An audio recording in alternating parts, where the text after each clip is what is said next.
Unidade 3, a natureza de Deus. É importante conhecermos os atributos de Deus, pelo menos por 4 razões simples. Primeiro, conhecendo os atributos de Deus, saberemos mais sobre o seu caráter, pensamento e vontade. Segundo, conhecendo a Deus, poderemos honrá-lo, prestando-lhe uma adoração bíblica. Terceiro, estaremos preparados para defender a nossa fé contra as distorções bíblicas. E quarto, poderemos ajudar aqueles que se desviam da verdade devido às heresias. Estudo de número 1, o Deus vivo. Vós sois filhos do Deus vivo, Oséias capítulo 1, verso 10. O Velho Testamento está cheio dessa expressão, Deus vivo. Os profetas referiam-se ao Senhor como sendo o Deus vivo. 1 Samuel 16:36, 2 Reis 19:4, Salmo 84:2, Jeremias 10:10, Daniel 6:20. Eles diziam o Deus vivo para diferenciar a sua pessoa dos deuses pagãos. Assim sabemos que Deus não apenas existe, Ele é vivo, Ele possui vida, Ele é a própria vida. Porque como o Pai tem a vida em si mesmo, assim deu também ao Filho ter a vida em si mesmo. João 5:26. Todas as formas de vida que conhecemos são contingentes, ou seja, têm sua origem em Deus. O único ser necessário é Deus. Os seres contingentes devem não somente a vida física a Deus, mas também a vida eterna. Deus é a fonte de toda a qualidade de vida. A Bíblia diz, porque nele vivemos e nos movemos e existimos. Atos 17:28. Somente o Deus vivo tem o poder para desafiar a morte e dar a promessa da ressurreição ao seu povo. Conforme disse Deus, eis que eu abrirei as vossas sepulturas. Eu vos farei sair das vossas sepulturas, ó povo meu, e porei em vós o meu espírito e vivereis. Ezequiel 37, versos 12 e 13. Assim também Cristo demonstrou a sua plena igualdade com o Pai, declarando ser a ressurreição e a vida. João 11:25. Estudo de número 2. A espiritualidade de Deus. Deus é espírito, e importa que os que o adorem em espírito e em verdade. João 4:24. Segundo o credo de Westminster, Deus é espírito infinito, eterno e imutável em seu ser, sabedoria, poder, santidade, justiça, bondade e verdade. Como espírito, Deus habita na luz da qual os seres humanos são incapazes de aproximar-se, a quem nenhum dos homens viu nem pode ver. 1 Timóteo 6,16. O conhecimento de Deus pertence aos domínios da fé, e a parte da fé somos incapazes de compreender a natureza espiritual de Deus.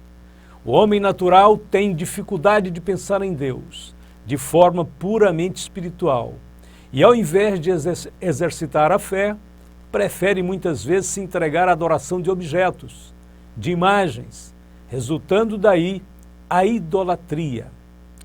A linguagem antropomórfica. Deus também descreve a sua personalidade infinita, usando uma linguagem compreensível às mentes finitas. A Bíblia fala de Deus como um ser, como tendo mãos, braços, olhos, ouvidos, e descreve-o como vendo, sentindo, ouvindo, arrependendo-se, etc. Deus permitiu que os escritores bíblicos usassem casualmente a linguagem antropomórfica para atribuir características humanas a Deus. Observe as passagens que vamos mencionar. Eis que a mão do Senhor não está encolhida, para que não possa salvar, nem o seu ouvido agravado, para não poder ouvir. Isaías 59, verso 1. Porque os olhos do Senhor estão sobre os justos, e os seus ouvidos atentos às suas orações, mas o rosto do Senhor é contra os que fazem males. 1 Pedro 3,12. Tais expressões devem ser compreendidas somente no sentido figurado, porque Deus é espírito, e importa que o adoremos em espírito e em verdade. Outro detalhe importante nas Escrituras, especialmente no Velho Testamento, é a teofania. Do grego, Deus se manifesta. Deus é uma pessoa real, mas de natureza tão infinita que não se pode apreendê-lo plenamente pelo conhecimento humano. Está escrito: ninguém jamais viu a Deus. João capítulo 1, verso 18. No entanto, em Êxodo 24, verso 9 e 10, lemos que Moisés e certos anciãos viram a Deus. Nisto não há contradição. João quer dizer que nenhum homem viu jamais a Deus como ele é, em sua plenitude. Porém, sabemos que o Espírito pode manifestar-se em forma corpórea. Mateus 3,16 diz que o Espírito Santo veio sobre Jesus em forma corpórea. Isto é chamado na Bíblia de teofania. A palavra grega significa Deus se manifesta. No Velho Testamento, Deus apareceu em forma de anjo, chamado anjo do Senhor, o anjo da sua presença, o anjo da aliança. Alguns estudiosos, eruditos, acreditam que as teofanias foram manifestações de Cristo no Antigo Testamento. Estudo 3. A personalidade de Deus. Os 3 elementos da personalidade são atribuídos a Deus. Por exemplo, o intelecto de Deus. Está escrito: porque eu bem sei os pensamentos que penso de vós, diz o Senhor, pensamentos de paz e não de mal, para vos dar o fim que esperais, Jeremias 29, 11. A Bíblia fala da sensibilidade de Deus, atribuindo a Deus a tristeza, Gênesis 6, 6, a ira, 1 Reis 11, 9, o zelo, Deuteronômio 6, 15, o amor, Apocalipse 3, 19, o ódio, Provérbios 6, 16. Ainda temos a vontade atribuída a Deus, está escrito: porque isto é bom e agradável diante de Deus nosso Salvador, que quer que todos os homens se salvem e venham ao conhecimento da verdade. 1 Timóteo capítulo 2, verso 3 e 4. Ainda, e a vontade do Pai que me enviou é esta, que nenhum de todos aqueles que me deu se perca, mas que eu ressuscite no último dia. João 6, 39. Encontramos também pronomes pessoais que são empregados para a pessoa de Deus. Os pronomes tu e ti aparecem no texto de João 17, 3. E a vida eterna é esta, que te conheçam, a ti só, por único Deus verdadeiro, e a Jesus Cristo a quem enviaste. Os pronomes ele, Eli, aparecem em Salmo 116, 1 e 2. Ama o Senhor porque Ele ouve a minha voz e as minhas súplicas, porque inclinou para mim os seus ouvidos. Invocá-lo-ei enquanto eu viver. Deus mantém um relacionamento pessoal com o universo e com os homens. Primeiro, Ele é o Criador de tudo, aquele que com entendimento fez os céus, estendeu a terra sobre as águas, fez os grandes luminares, Salmo 136, de 5 a 9. Como sustentador de tudo, sustentando todas as coisas pela palavra do seu poder, aos Hebreus 1 e 3. Como benfeitor da vida, Deus é o autor e sustentador de tudo e de todos. A Bíblia diz que todas as criaturas vivas devem sua sustentação e preservação a Deus. Atos 17, 28.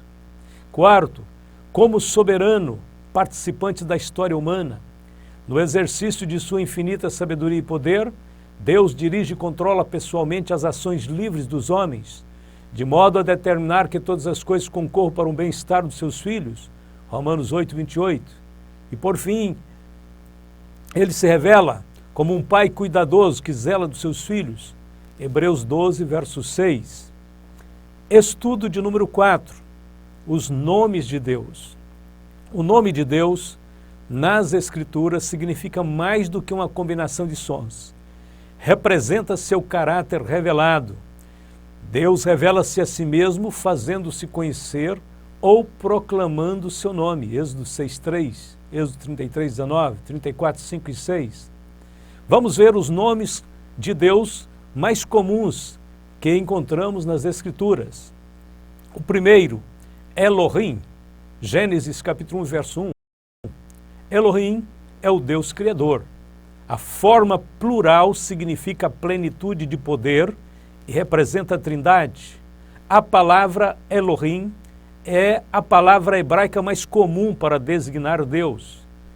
Os eruditos informam que o nome Elohim ocorre cerca de 2.310 vezes no Velho Testamento, sempre referindo-se a Deus, ao Criador. O segundo nome é apenas El, traduzido Deus, que é usado com certas combinações. Por exemplo, aparece El Elyon em Gênesis 14, 18 a 20, traduzido o Deus Altíssimo, o Deus que está exaltado sobre tudo, sobre todos os deuses. Segundo, El Shaddai, o Deus que é suficiente para as necessidades do seu povo, todo-poderoso, Êxodo 6, verso 3. El Olam, o eterno Deus, Gênesis 21, 33. Adonai significa literalmente Senhor ou Mestre e dá a ideia de governo e domínio. Aparece em Êxodo 23, 17, Isaías 10, 16 e 33. O quarto nome comumente usado nas Escrituras e traduzido por Yahvé, Javé, Jeová ou Senhor. Este nome aparece a partir de Gênesis capítulo 2, verso 4, aonde no original encontramos o tetragrama, formado pelas letras representativas YHWH. Este tetragrama ocorre 6.855 vezes na versão brasileira e cerca de 5.500 vezes nas outras versões.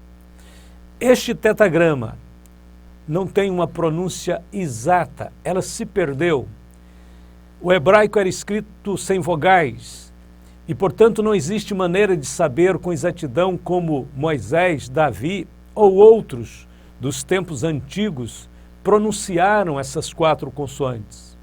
A palavra Jeová, que é uma forma aportuguesada, foi uma invenção dos rabinos na Idade Média, que fizeram a fusão das vogais de outros nomes de Deus no tetragrama.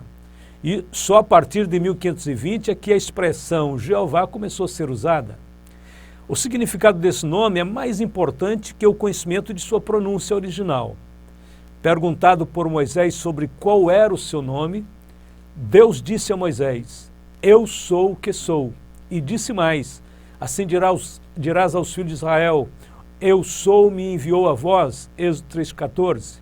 Deus, então, é aquele que tem existência própria, que existe por si mesmo, é o imutável, aquele que causa todas as coisas, é o autoexistente, aquele que é, que era e que há de vir, o eterno. Até hoje os judeus preferem chamar Deus de o Eterno, em lugar de tentar expressar o tetragrama.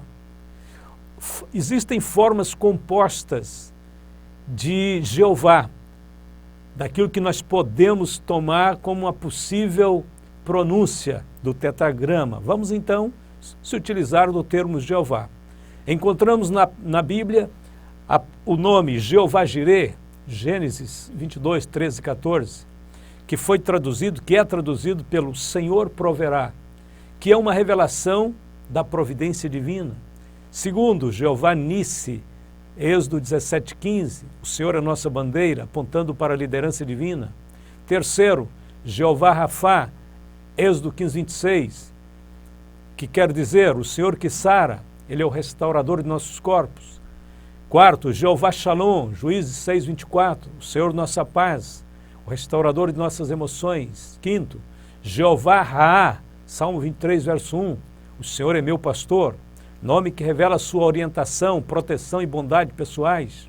Sexto, Jeová Tizedeknu, Jeremias 23, 6, o Senhor, justiça nossa, provedor de justiça, aquele que justifica o transgressor. Jeová Tissabaoth, em 1 Samuel 1,3, quer dizer Senhor dos Exércitos, revela o poderio e a autoridade do Senhor. Jeová Samá, Ezequiel 48, 35, o Senhor está presente, demonstrando a onipresença divina. Jeová Elion, Salmo 97, verso 9, o Senhor Altíssimo, aquele que está acima de todos os deuses pagãos. Jeová Mikadiskim, Êxodo 31:13, o Senhor que vos santifica. E por aí vai estas revelações pelos nomes que aparecem na Bíblia. Vamos voltar ao termo Jeová, principalmente agora relacionando com o Novo Testamento. O nome Jeová, já falamos, não aparece uma vez sequer no Novo Testamento grego. A própria pronúncia é apenas uma montagem para tentar expressar o tetragrama. Mas vamos lá. Até mesmo quando o Novo Testamento faz citações do Velho Testamento, os escritores do Novo Testamento não usaram o tetragrama. Eles substituíram a palavra pela palavra grega Kyrios, que significa Senhor. Portanto, cremos que a tradução do tetragrama como Senhor é a melhor. Jesus não usou o termo Jeová. Citando, por exemplo, o Antigo Testamento, em Deuteronômio 6,13, em que aparece o tetragrama, Jesus disse ao Senhor, usando a palavra Kyrios, ao Senhor adorarás, Mateus 4,10. Os apóstolos também não usaram o termo Jeová, não tentaram dar pronúncia para o tetragrama. Quando Paulo cita Isaías 1,9 em Romanos 9,29, e quando cita o Salmo 32,2 em Romanos 4,8, onde em ambos lugares aparece o tetragrama, onde está escrito lá o tetragrama e mais a palavra Tissabaor, Senhor dos Exércitos, Paulo usa Kyrios Tissabaor, ao invés de Jeová. Tiago não usou o termo Jeová também quando discursava em Jerusalém, em Atos 15:17. Ele disse, o Kyrios, o Senhor, que faz todas essas coisas. Tiago estava citando a passagem de Amós 9:12, aonde no Velho Testamento aparece também o tetragrama como sujeito da ação. Então, todos essas passagens, esses exemplos, nos fazem um contraste, né? Nos dá uma visão bem diferente da atitude arbitrária e tendenciosa dos chamados testemunhos de Jeová, que acham que descobriram o nome de Deus e que usam o termo Jeová, aplicando esse nome 237 vezes no Novo Testamento, em sua deturpada tradução do Novo Mundo das Escrituras, fazendo isso de forma arbitrária, porque no Novo Testamento grego não se usa uma única vez sequer o termo Jeová. É bom entender isso, porque muitas pessoas acham que este é o nome próprio de Deus absoluto. O nome próprio de Deus é Senhor. E a gente vai ver também que no Novo Testamento, o nome próprio de Deus revelado por Cristo é Pai. Ele disse, quando orardes, dizei, Pai nosso que estais nos céus. Jesus está mais interessado no aprofundamento de relacionamento, de comunhão entre o homem e Deus, como um filho se relaciona com seu pai, do que dar nomes próprios que mantêm uma certa distância, que distancia a comunhão. Por exemplo, sempre uso esse exemplo, o nome do meu pai era importante, é importante, mas eu nunca o chamava pelo seu nome, eu chamava ele de pai. Só os vizinhos e os amigos que gostavam e usavam o nome dele. Quando eu aproximava dele, ele era meu pai.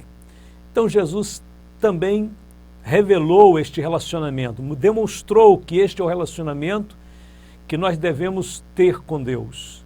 Nós devemos saber e devemos sentir e desfrutar dessa paternidade. Quem é Deus para os cristãos? Deus é nosso Pai. Este é o nome de Deus para nós, Pai. Estudo de número 5, a autoexistência de Deus. A razão da existência de Deus encontra-se exclusivamente nele. A sua autoexistência é atributo inalienável de sua natureza. Quando ele interpõe seu juramento em confirmação à sua palavra, a Bíblia diz que ele jura por si mesmo, dizendo, vivo eu, Ezequiel 17:19, permitindo que seu juramento repouse sobre a base imutável de sua autoexistência. Não podemos entender tudo sobre a autoexistência de Deus, mas podemos desfrutá-la através de uma íntima comunhão com Ele. A realidade da autoexistência de Deus. Vamos ler um texto, João 5,26. Porque como o Pai tem a vida em si mesmo, assim deu também ao Filho ter a vida em si mesmo. Não apenas o homem, mas tudo que existe surgiu do impulso criativo de Deus e dele depende.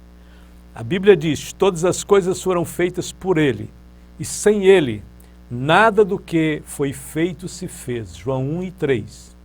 Diferente da vida das criaturas, a vida de Deus não vem de fontes externas. Se no universo não existissem criaturas, essa não existência em nada afetaria a existência de Deus. A Bíblia diz que Ele é antes de todas as coisas, e todas as coisas subsistem por Ele, Colossenses 1,17. Portanto, Deus é autoexistente e o seu nome é para sempre. Eu sou. Êxodo 3, verso 14. Estudo 6. A eternidade de Deus. O atributo da autoexistência sugere o atributo de eternidade, pois se as causas da existência de Deus se encontram nele próprio, a razão admitirá que essas causas têm estado a operar desde a eternidade. Conforme está escrito: o Deus eterno te seja por habitação, e por baixo sejam os braços eternos, e ele lance o inimigo diante de ti e diga: destrói-o. Deuteronômio 33, 27. No princípio criou Deus os céus e a terra, Gênesis 1:1. A expressão no princípio marca o início daquilo que existe e foi criado. A partir daí, o tempo começa a existir. Antes dessa marca, só existia a eternidade, e Deus já estava lá na eternidade, no lugar da sua habitação. Portanto, o tempo não se aplica a ele. Antes que os montes nascessem, ou que tu formasses a terra e o mundo, sim, de eternidade a eternidade, tu és Deus. Salmo 90, verso 2. Deus é o Senhor do tempo. Desde a antiguidade fundaste a terra, e os céus são obra das tuas mãos. Eles perecerão, mas tu permanecerás. Todos eles, como um vestido, envelhecerão, como roupa os mudarás, e ficarão mudados. Mas tu és o mesmo, e os teus anos nunca terão fim. Salmo 102, versos 25 a 27. Observando a eternidade e o tempo, vamos entender que por meio da encarnação do Verbo, o Deus eterno submeteu-se e participou do tempo. O apóstolo Paulo considera essa trajetória entre a eternidade como um grande mistério. Paulo diz: e sem dúvida alguma grande é o mistério da piedade, aquele que se manifestou em carne, foi justificado em espírito, visto dos anjos, pregado aos gentios, crido no mundo e recebido acima, na glória, 1 Timóteo 3,16. Da mesma forma, o apóstolo João registrou o fato com grande admiração. Ele disse: e o Verbo se fez carne e habitou entre nós, e vimos a sua glória como a glória do unigênito do Pai, cheio de graça e de verdade. João 1, verso 14. O fato é que, mesmo sem entendermos todas as implicações da encarnação do Verbo eterno, sabemos que esta obra resultou na nossa eterna salvação. Crendo nele, viveremos eternamente. O eterno trouxe a eternidade para o tempo. Aquele que crê no Filho tem a vida eterna. João 3,36. Glórias a Deus.